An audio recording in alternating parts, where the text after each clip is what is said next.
Alright, and welcome back to my Let's Play of Sword of Vermilion. Here on my channel, Idle Wisdom, we rejoin our hero here, Hector, in the village of Wyclif. Last episode, it was the beginning episode, and we learned that Blade, his father, was actually not his father, but rather one of his father's knights. That our hero, Hector's father, was the king of Excalibur, whose enemy, Sarkhan, the king of Cartagena, invaded and killed him and burned down his castle and he had his knight Blade escape with his infant son, and Blade raised him far, far away in a remote village of Wyclif. And so Blade, though, is dying 18 years later, and so he finally told us the truth and sent us to go get a ring out of a cave nearby, the Ring of Wisdom. And we've done that. And so now they're telling us we need to go on and travel to the town of Parma, which is to the north, and that we need to collect the rings to defeat Sarkhan, the king of Cartagena. Alright, well, let's see. How much money do we have? Let's correct that. Strength? Yes. We have 282 Kims. We don't have very good armor, but I don't think we really need to worry about it here.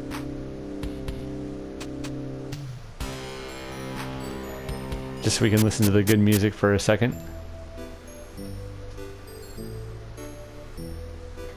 Boyo Yon.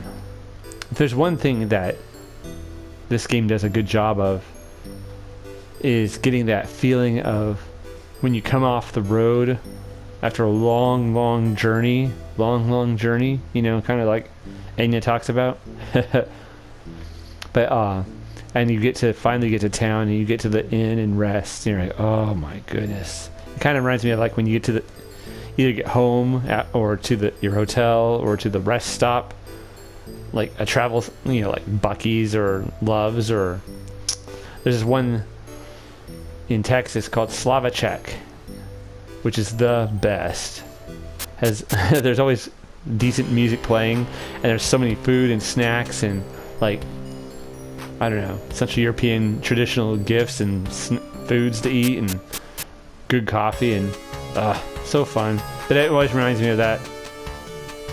Alright, we need to go north. We got a map, so we should be good. Spread out, kobolds.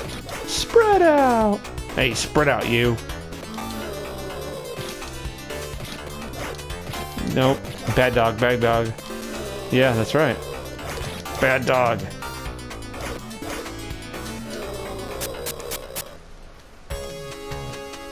Kobolds have a sad life. They're always like beginning enemies. Slimes, I don't feel sorry for at all. But kobolds, you know, there's no rats in this game for beginning enemies, there's that.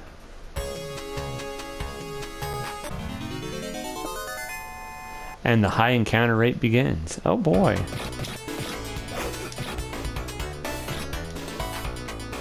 Our armor situation is a lot better now.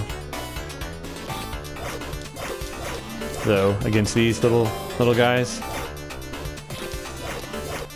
I think they only are hitting us for 1 damage. Maybe 2, but I think it's 1. I think I got hit twice. We'll see. Die. Die. Come on. Woo! There we are. Got him. Oh, we got a level. Haha. Alright, we need to get 34 more experience points to get to the next level. Cool.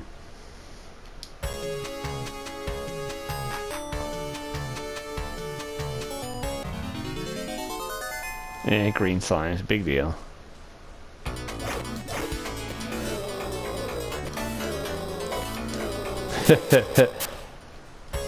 Yeah. Now we need 330 more experience points to get to the next level. Oh boy, that's literally the weakest encounter you can have in the entire game. One green slime. Alright, look at that. Doesn't that look fun?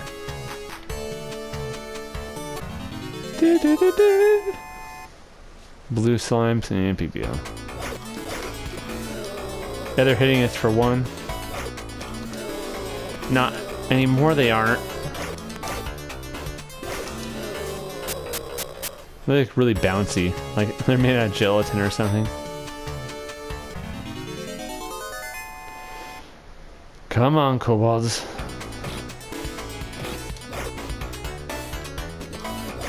Yep, one point of damage.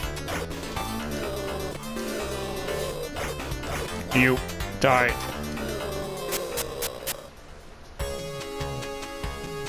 Oh no. Okay.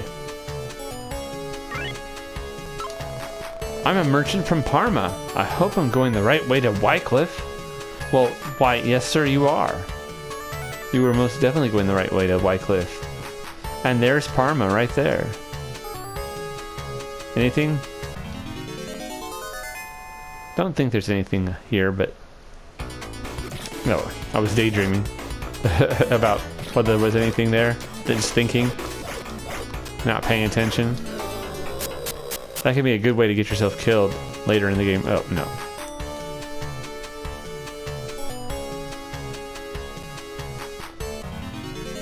See, the problem is in this game, as long as you have a map, you almost are never going to look at the first-person view.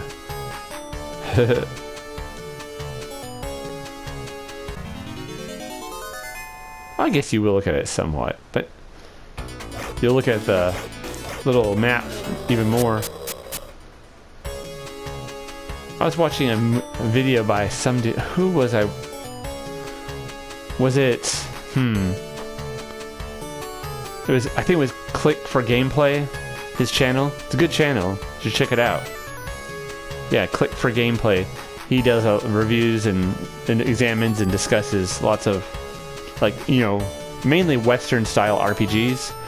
And he was talking about this problem. The song is pretty good actually, but we never get to hear the whole song if you just always move, because you always get encounters. Then it starts looping. It starts over again. But yeah, he was talking about the problem of mini maps having so much information in a lot of modern RPGs. Like he pointed out I think The Witcher 3 and maybe a couple others, such that you almost start not even looking at the main screen area and are just sort of the whole game just using your mini map.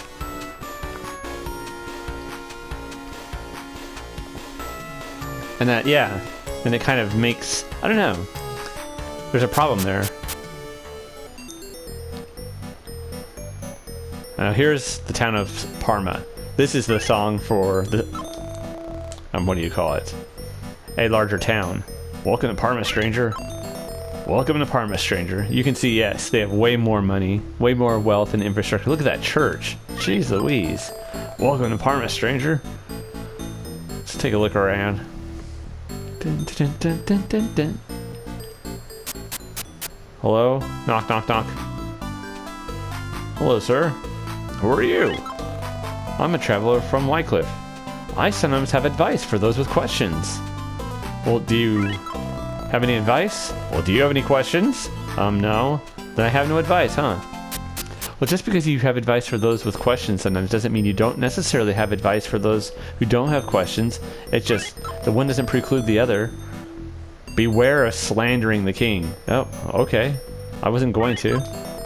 When you see the king, ask him about the ring. Okay. Just don't slander him, apparently.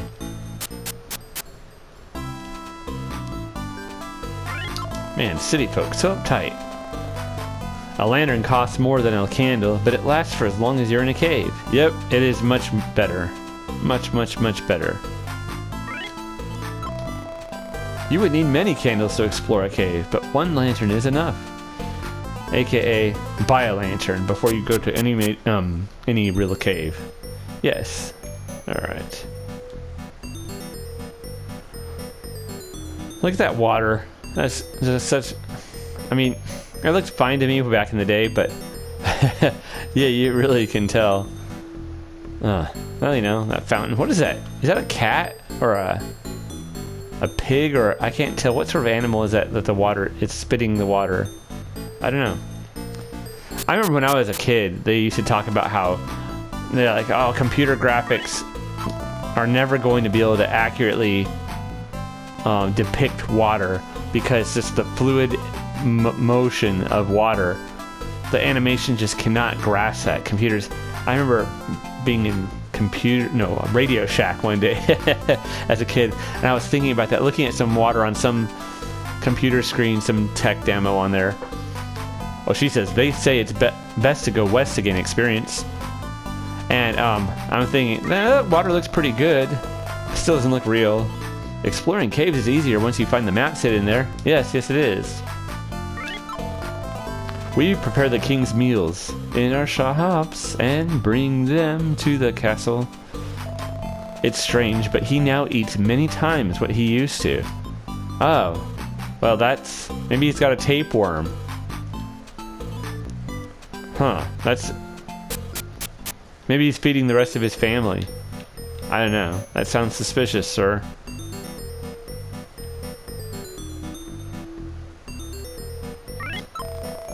Much wealth is said to lie oh my goodness. Much wealth is said to lie west of here. Take this map and good luck.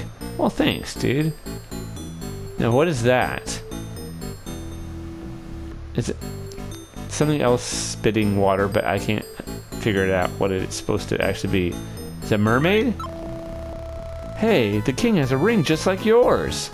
Well, okay. Well, that makes sense to us since this ring was the property of the king of Calabria, so the king of Parma should have one too. Some of the people you meet aren't really people. Whoa. Is the truth out there? The truth is out there. Anybody else up here? Oh, yeah. Some of the people you meet aren't really people. The truth is out there. Still. Huh. Well, these are obviously just crazy conspiracy theorists, and nothing bad or untoward is going on here. Ah, here's a magic shop. We'll come back here in a little bit later. Let's see what this lady... And there's a weapon shop. Our king has been behaving oddly the last few days. Huh.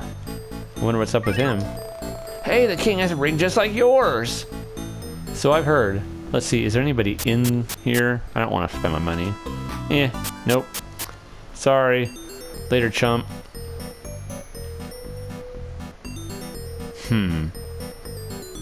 Let's go talk to the king. Just, don't slander him. Nope. Alright. How about you? Do you have anything to say? Horrible monsters live east of here. Go west to gain experience and treasure.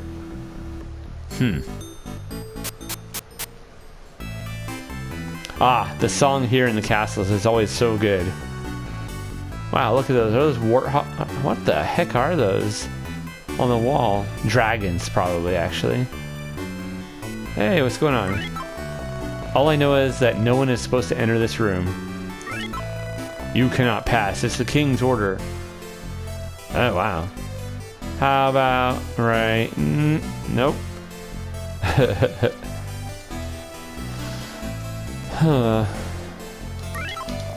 It seemed to me that the king's personality changed, but I thought he was moody. I'm sure. I'm here to deliver the king's meal. Let's talk to the minister. It's better to talk to the king. Alright. Hello, your majesty. Yes, I have the ring. You need it to combat the hordes of Cartagena? You're not powerful enough to stand a chance at that. Nonetheless, I propose a test. The cave of Troy is outside the town. Return to me with the treasure of Troy, and I'll give you my ring. Of course, the cave does have its guardians. Alright, well. If we're going to be a great hero and defeat the king of Cartagena and all his horrible monsters, we're going to need to be able to at least, explore a cave and get a treasure. So let's do what the king says. That didn't seem too weird. Unfortunately, good things usually cost lots of money. Ain't it the truth, dude? Ain't it the truth? You can buy weapons, armor, and shields here. What would you like to buy? Oh, jeez. Yeah, you're not kidding about that. Costing a lot, bit. I think what we should do... Oh, man, this is terrible. Should we buy something? We can't buy anything except a crappy sword or a cruddy shield. I mean, both of these would be better than what we have now. Can't buy a good shield. We can't buy any of the armor. Sometimes you find armor and shields and weapons out in the wild or in caves or in treasure chests.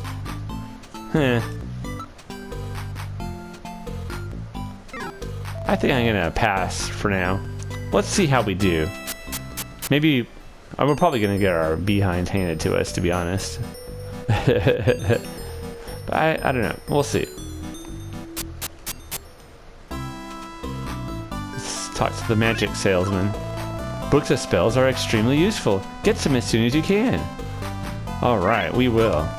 I'm gonna be a magician. What would you like? Now, here. Oh man. Now, Pharaohs, there's 2 types of spells basically. No, 3 types. Well, no, it's 2 types. There's combat spells and non-combat spells. Like Pharaohs is a little fireball spell. It's pretty lame, but it can be, useful enough, I suppose, for a little bit.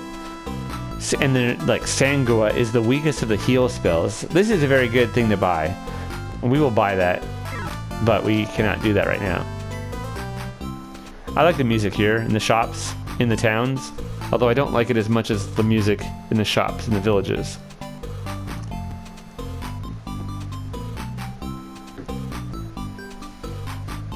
Dun, dun, dun. Dun, dun, dun. Dun, dun, dun. I always liked how everyone looks like they're dancing in place. Like all the old RPGs back in the day. Look at that lady. She's like dancing. See, I'm not dancing. What's wrong with me? Come on. I can't dance. Everyone else here dances and I just don't dance. I'm like 2 left feet apparently. Let's go into the church and talk to the monks or the acolytes and the priest. They're not monks. They don't live in a monastery. Alrighty. Oh, there's people in here. Gnostan demands donations. Okay. What the heck is Gnostan? I used to believe in good, but I was forced to convert to Gnostan. Huh.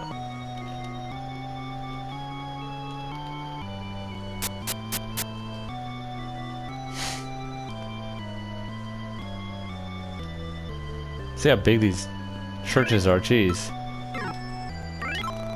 Now the king forces us to believe only in Gnostan. Oh, really? I'll have to have a discussion with the king. After we get his ring, we'll have to see what's up. We can collect a lot of money if we convert to belief in Gnostan. If we don't, the king will get the money. And that's a good idea. That's sufficient reason for you to convert to Gnostan. I don't even know what that is. Gnostan sounds like some sort of like Gnosticism, like Gnosis Stan. Gnosis, of course, comes from a Greek word for knowledge, but Gnosis in like Gnosticism and Gnosis is as a type of knowledge usually, and like in philosophical circles, it was usually put over against sort of what we would. Oh no, let's save our game. Like the philosophers traditionally, like the Aristotelians or what have you, the peripatetic philosophers. How may we help you? Let's save our game. Yep, Hector. And those philosophers had, their type of knowledge was generally called like episteme. And where we get our word epistemology and and theory of knowledge, discussion of knowledge, and all that. Let's go this way and see if we can't fight some of these monsters without getting our behinds waxed. But yeah, and it's knowledge through rational argumentation, knowledge through causes, if you like, knowledge through demonstration. They would say it's rational knowledge. Rational knowledge. Reasoning means knowledge through reasoning. It means like you don't just sort of like see things how they are, sort of intellectually, but you go from the few things you do see, usually through sense data, and then you reason using necessary principles and logic to what must be the case or what probably is the case, given that. Gnosis, on the other hand, purports to be able to give you sort of direct and experiential knowledge of usually spiritual realities or immaterial or intellectual realities without the intermediary of a reasoning process and without having to start with sense data.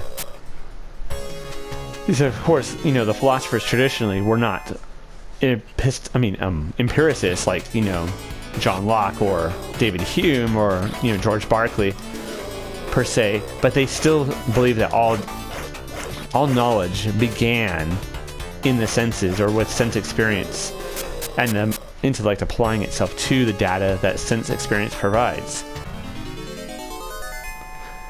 Gnosis or Gnosticism, Gnostic doctrines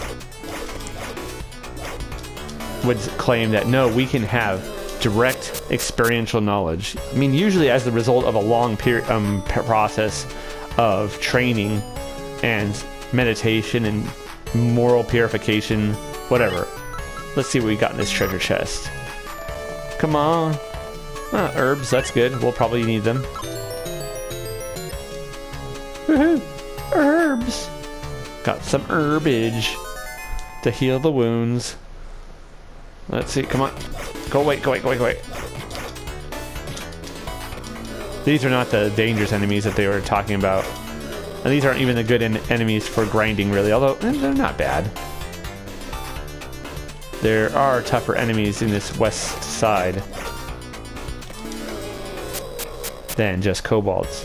But yeah, but Gnosis is a type of sort of like pure spiritual or pure intuitive knowledge. And usually they talk about it in terms of like, they'll use like tasting, like taste or,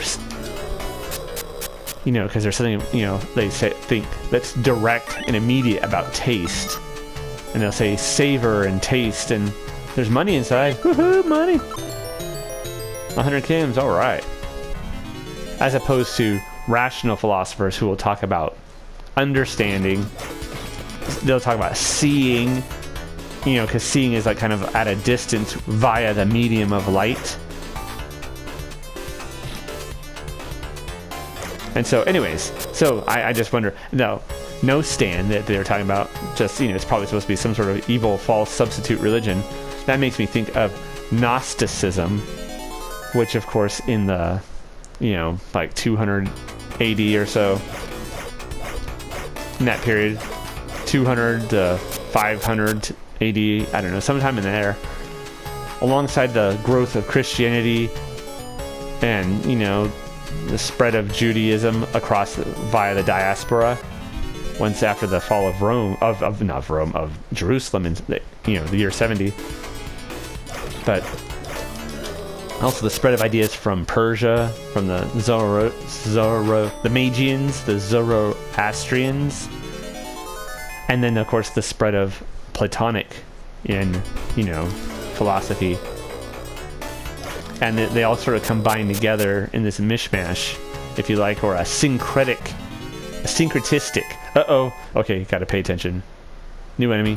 Yeah. They will hurt you very badly.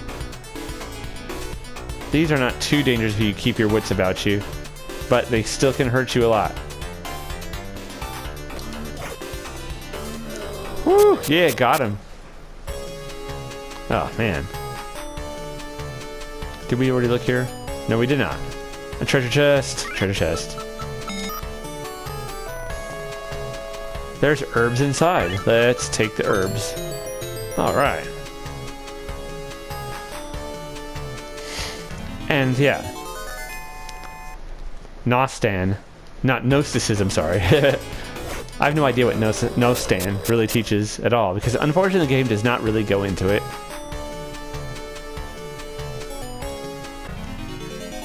Uh-oh, here's another new enemy.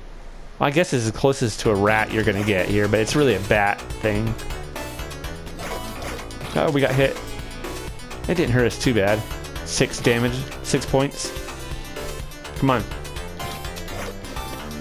Ah, got hit again. Come on here. Come here, you. Yeah, gotcha. That's another thing. Every enemy dies with the same sound effect. Even like ones that you don't think should make a noise like that. Like these kobolds, sure, why not? Although I would think they would bark or yip. Yip. That's another thing. Are kobolds like dragonkin, like in Dungeons and Dragons, or are they like dog humanoids, like canine humanoids? Which is it? I mean, Dungeons and Dragons kind of gets a... I don't say it gets an immediate veto on everything, like it can veto anyone who disagrees with them, but it does get like something of a... We're almost to another level right here. 3 more experience points. You do have to take what Dungeons and Dragons says at least into consideration. It doesn't... It's not Tolkien. Oh, we'll have it right here. It's not Tolkien, obviously, so it can't just say, no. I'm Tolkien, dang it. Alright. So that's good. So now we have to get up to 1,540 experience points. That is quite a bit more than twice what we have now. So we need... Now we need about what? 800 and... I don't know, 880 some? 887? Yeah, 887? Oh no, maybe not that. 877. Yes, 877 experience points. My arithmetic is still okay. What do we get? What do we get? Gimme, gimme, gimme. Gimme, gimme. Oh, there's nothing inside. You jerks. That was not cool, man. Apparently someone else has been, you know, out here treasure hunting.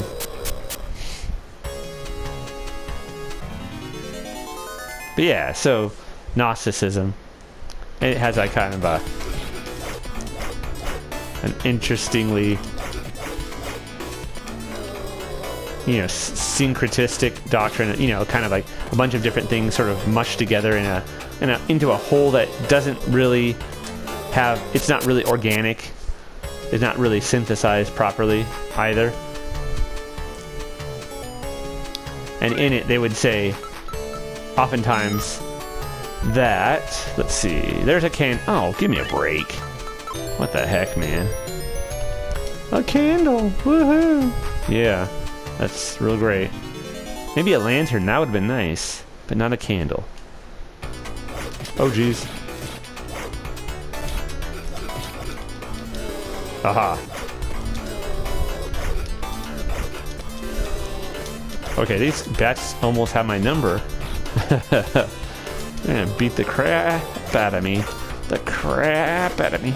Come here, you. You will not defeat me. Oh, gee. Oh, jeez. Okay, careful, careful. We have 1,000, Kim. We don't want to die now. Yeah. Okay.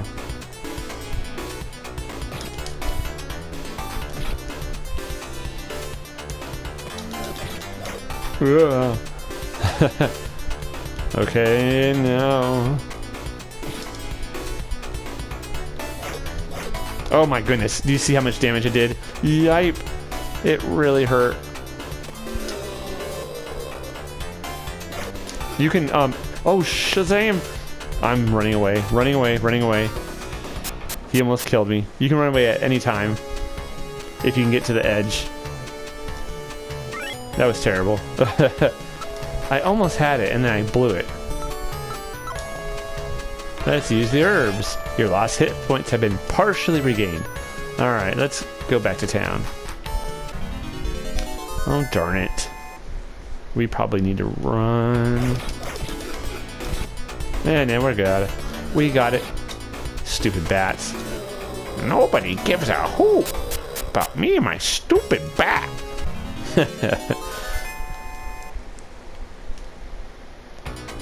You may recognize that, I don't know, as a line from the Night Hob from, was it Neverending Story? I think I say that line a bit much. But I don't care. I'm going to probably say it a lot more because I like saying it. That's why. Okay, stupid kobolds.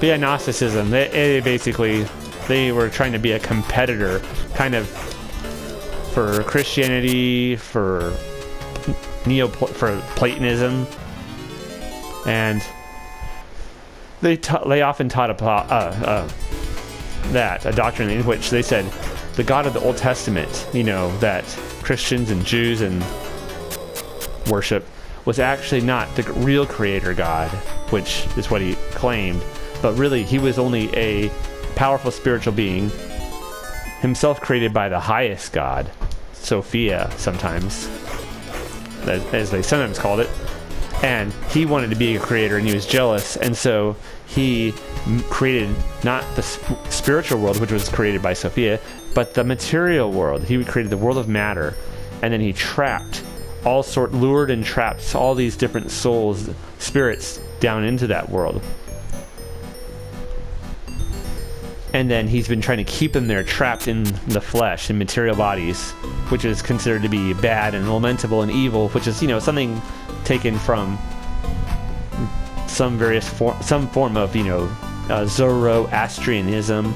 You know, you find this sort of theme in the Manichaeans as well. The idea that matter is a principle of evil. You know, there's only the Manichaeans, they're a little bit different. But yeah, and so the whole point of, 13 Kims, that's pretty cheap. The whole point of Gnosticism is you're trying to get free from the material world, the trap, this death world in which this lower god, what they call the demiurge, which is the name taken from Plato's Timaeus, and which, you know, it's not what Plato was actually doing with it there, because Plato wasn't a jackass like these people. Let's actually, should we go get a book of healing spells, or should we go get armor? Let's get healing spells. I like healing spells. That's going to take up most of our money, though. Buy. Sangua. Yes. Unfortunately, no. Thank you for your business. Woohoo, yeah! Let's look at this. Strength. Alright. We have Sangua spells. Alright. Now, if you buy combat spells, like those Pharaoh spells, you have to equip those as well, so you can use them in battle. Alright, cool. Well, anyways, so I think I'm going to probably call this episode quits here. I don't want these episodes to go too long. Oh, okay. I thought they were blocking me in or something. But yeah, so the whole point is that, you know, so Sophia, eventually the highest god, the ultimate god, finally, for some reason, finally decides to take pity on those people who are the spirits who are trapped in the flesh by the demiurge, which they call the god of the Old Testament, or the god of Plato. And this Sophia either materializes as a savior like Jesus, or inspires someone like Jesus to preach a gospel of freedom and liberation from the material world, and that you can come in by knowledge, not by faith, not by not by rational learning, like through either logic and metaphysics, like in Aristotelianism, or moral reformation and strict logic, like in Stoicism, and not like, you know, dialectics and moral reform and philosophizing, like in Platonism, but by, you know, learning the secret wisdom and supposedly the thing that will give you this immediate understanding of spiritual realities and free you from wickedness and evil. Yay! Woohoo! Of course, it's a load of hooey, and it doesn't work. Let's save it right here. It was neither good religion nor good philosophy. I think we're going to call it quits here, though, now that I've, you know, preached to you about the errors of Gnostan. So, yes, Gnostan, you guys are sellouts! And I don't mean the people, just the clerics here. Alright, thank you for joining me on this second episode of my Let's Play of Sword of Vermilion, here on my channel, Idle Wisdom. Take care, y'all.